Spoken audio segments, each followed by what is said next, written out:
Hello and welcome. This is Eagle Eye 621, and what you see behind me is a coral farm.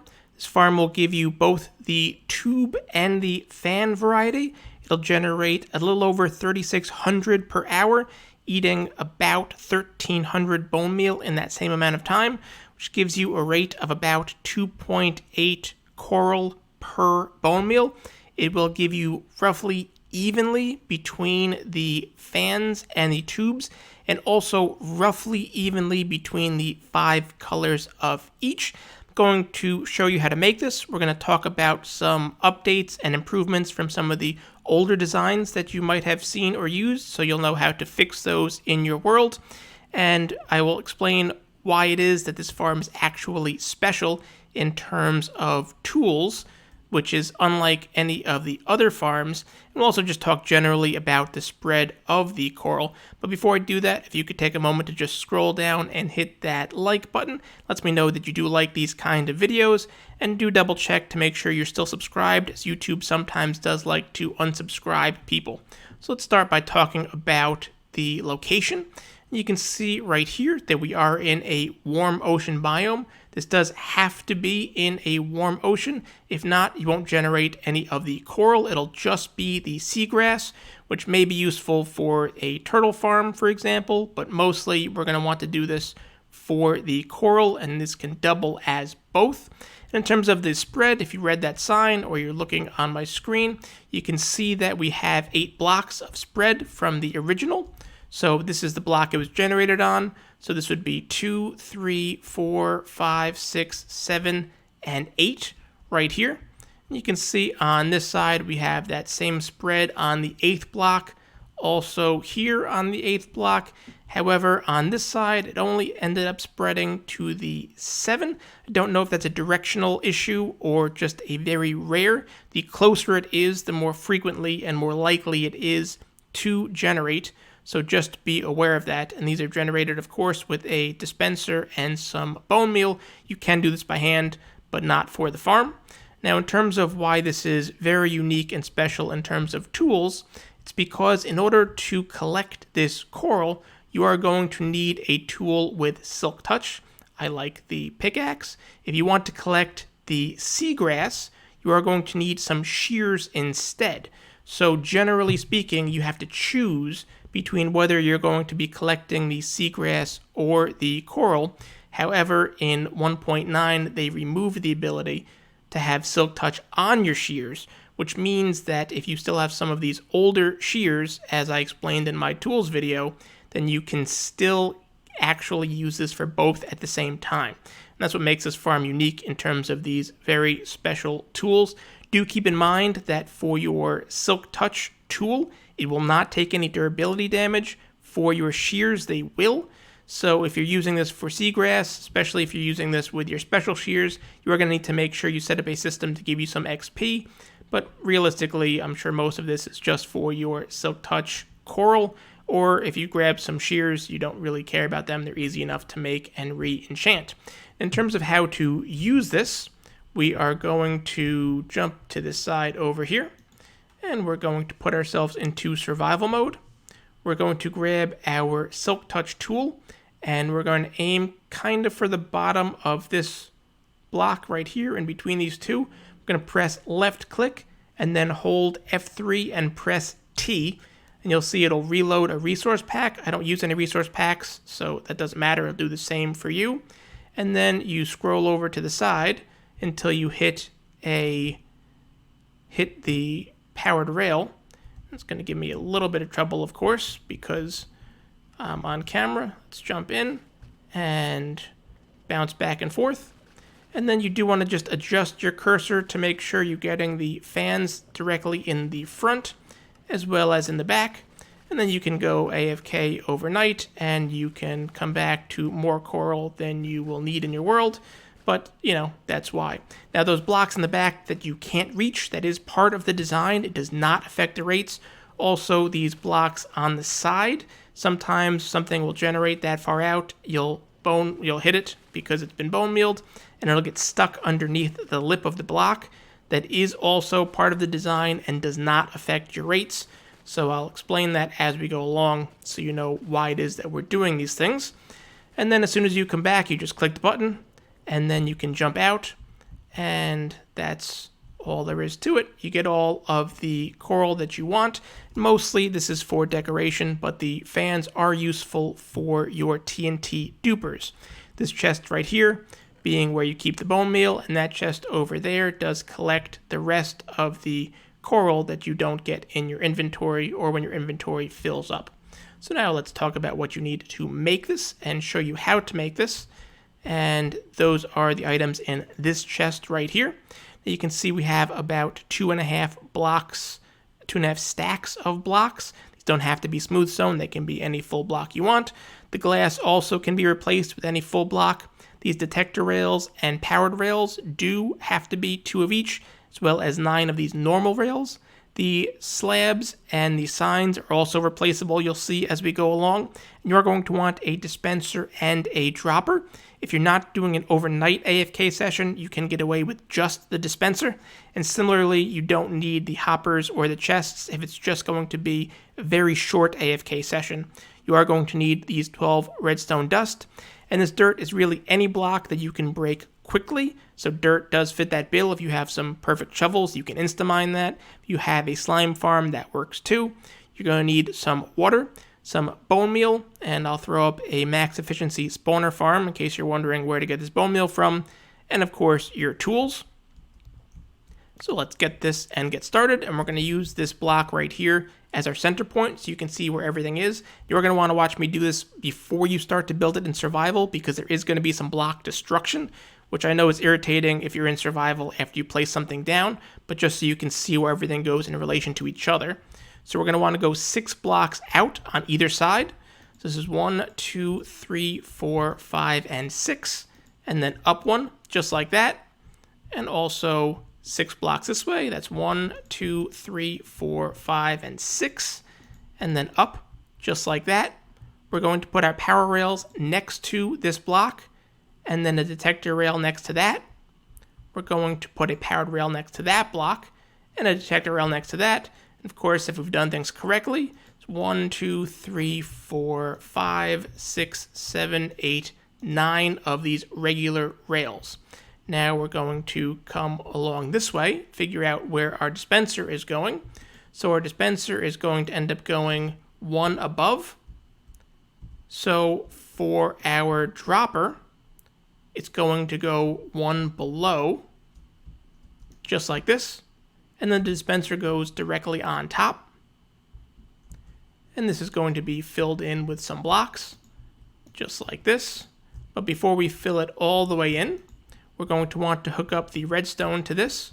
So come out from directly this block where the detector rail is, and connect that to there. And the same on this side, just like this. Break that, and connect them just like that. And we are going to put our redstone coming from that, going into this dropper, and they'll actually activate both of those. So that's our refilling system. Now we can start filling the rest of this in. And we're going to leave this here for now. Some of these blocks will be destroyed. Not these, but the ones we put above them. So we want to make that even with the powered rails. And then it's going to be 4 blocks, just like this. And we're going to fill this in. And fill this all the way in. And this is where our coral and our seagrass are going to generate. And then we're going to want to come up 3 all the way around.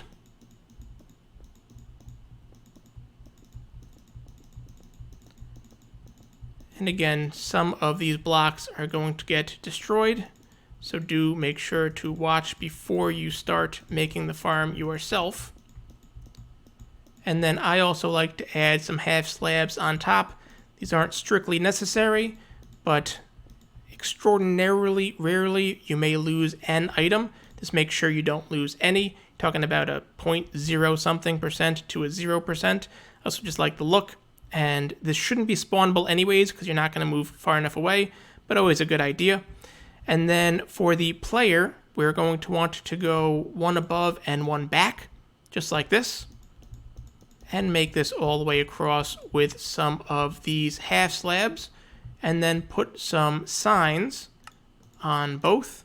I know you may think that sign is useless on that one because there's no water there, but that's part of the destruction that we'll talk about in a second. And you can also just replace this by going one in, but I like the ability to stand up on the rails just so you can take a look around and get in. It's a little bit more convenient that way. And then for our glass, we're going to go up one and go all the way across, just like this. And in the middle, we're going to make a temporary block just like that so that we can grab our hopper and our double chest and put our double chest right here and replace this with a hopper pointing in, part of our collection system, and then drag this all the way in a line just like that. And we can close this part in and put another half slab. And then again on this side, we can also close that in and put another half slab. Now we're going to get our block that we are going to destroy. So I'm choosing dirt because it's easy to destroy with the right shovels. And you're going to realize that you accidentally made this one block two in. So we need to do a little bit of deconstructing.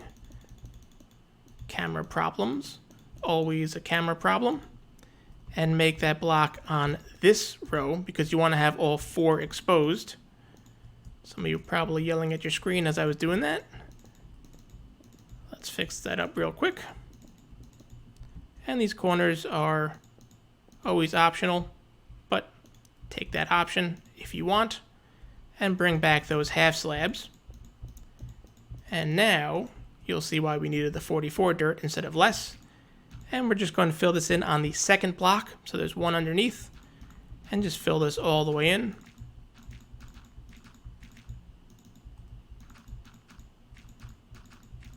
And this is going to be how we direct our water flows. You'll also notice this is even with the hoppers if you've done everything lined up properly.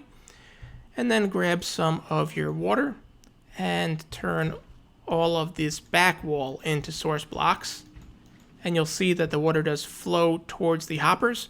Once that is all filled in, you can now remove all of these dirt blocks and the water will flow down. We are going to turn that into source blocks. It's not strictly necessary, but it does make it flow a little bit smoother on our item collection. And you'll see that all fills down. Now I mentioned there was going to be some block destruction, and that's this edge right here. So we are going to want to make a line around like this all the way and all the way just like that, and then come back in and destroy this block right here. You notice that it will start flowing out the bottom, so you can come back around and fill this part in so it doesn't do that anymore. And now you are going to want to make all of these blocks underneath. And there's one more back there. You're going to want to make all of the blocks underneath, water source blocks. And it'll just help the items flow up faster. These should fill in automatically, but you can't really see. And then also do that this one block above. And that also just helps with the items flow a little bit more smoothly. Do not do it on this, or else you'll ruin this nice pattern of the waves pushing the items into your hoppers, and that will ruin it. So we are going to want to have a little bit of a walkway. Now in your survival world, you are going to want to make sure that you enclose this in more to deal with any phantoms or any of the drowned getting some tridents and starting to throw them at you. And we're going to remove this now, and we're going to point our hopper into this dropper down here. and bring it out back, and then grab our chest and put the chest back down here. And of course, don't forget to replace your rail and add your minecart. And now your bone meal can go into this chest. You can just fill it up with as much bone meal as you have or want, and that'll flow nicely. And then to get you started, you can just throw a stack into the dispenser. Now this bone meal chest gets pushed into the dropper, which will slowly start to fill up.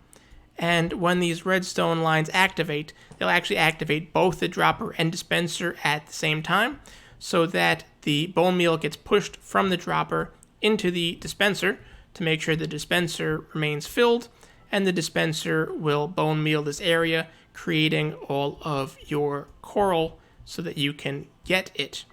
And then all you need to do to set this up, as you've seen, is jump in here, grab your Silk Touch tool, jump in, and then back into survival mode we go. Hold down your left click, do your F3 and T in order to have essentially your auto clicker, and then just start scrolling over to the powered rail, and when you hit that, it will start bouncing you automatically. And again, before you go away, just make sure that you are lined up to get the fans directly in front, but just barely, and that makes sure you get the ones in the back, not the ones into that little lip, but just the ones in front. Now, in terms of why we did all that, I can show you here. If we jump out, if you had a block next to the one that you can reach, so if this block here was filled in as it is with most of the other designs, then what happens is your coral fans can generate like that. And if they generate like that, you can see from the hitbox, when you're aiming low, you miss it, and if you aim high, then you miss this fan right here. So in order to be able to make sure that both of these are flat, you remove this wall, and that makes sure that both of these are flat so you can hit both of them at the same time without needing to change your mouse position, which you won't be able to do if you are AFK. So if you just make that extra lip right there, there will be some of these blocks you can't reach, but the purpose is not to get you more blocks to be able to hit. The purpose is to make sure the blocks that are in range are actually hittable. That's a nice little neat trick. Now also, you don't need to go out as far as I did. This is more efficient. Some of the other designs you've seen, some only go out 3 on each side, some go out 4 on each side. I think 4 is generally fine. 3, you are going to be losing a bit, and I just like the extra just because they nerfed the amount of coral in the more recent versions, that just to preserve your bone meal and get that a little bit better, you are going to want that 1 extra block just to count them. Much beyond that is just kind of wasting your time traveling an extra block on each side back and forth. That's really all there is to it. If you found this video helpful, I would appreciate that like. If you found it interesting, maybe even tell a friend or your favorite Minecraft YouTuber so they build this in their world. And for more videos like this, do be sure to subscribe. Thanks for stopping by.